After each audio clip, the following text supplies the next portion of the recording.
BZ ગ્રુપની મુશ્કેલી વધી છે। ભૂપેન્દ્ર ઝાલા સામે વધુ એક ફરિયાદ નોંધાઈ શકે તેમ છે। રોકાણકારે સીઆઈડી ક્રાઇમ સામે નોંધાવ્યું છે નિવેદનના આધારે ઉચ્ચ સ્તરેથી ફરિયાદ નોંધાવવા નિર્ણય કરાશે। સીઆઈડીની 4 ટીમો અલગ અલગ સ્થળે રોકાણકારોના નિવેદન લઈ રહી છે। મહત્વનું છે કે ભૂપેન્દ્ર ઝાલા સામે વધુ એક ફરિયાદ નોંધાઈ શકે તેવા એંધાણ છે। રોકાણકારે સીઆઈડી ક્રાઇમ બ્રાન્ચ સામે નોંધાવ્યું છે એક ખાસ નિવેદનના આધારે ઉચ્ચ સ્તરેથી ફરિયાદ નોંધવા નિર્ણય કરાશે। हुआ है उसके खिलाफ वो उसकी तपास की कार्यवाही चालू है।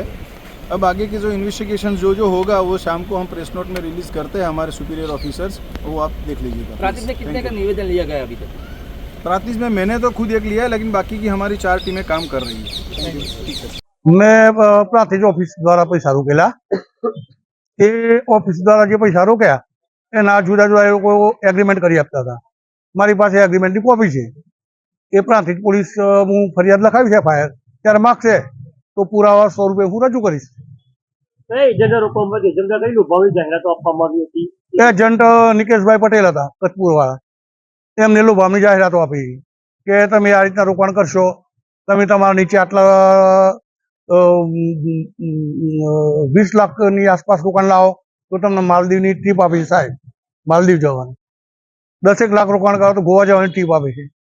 તમારું પોતાનું 10 લાખ રોકાણ કરો તો આઈફોન આપે છે, અને ઘણાના આઈફોન આપેલા મને બતાવેલા લોકો એમને કે જો સાહેબ એને આપ્યો આઈફોન। આજે તમે એ ફરિયાદ નોંધાવા કોના સામે નોંધાવો? એજન્ટ અને બંને સામે?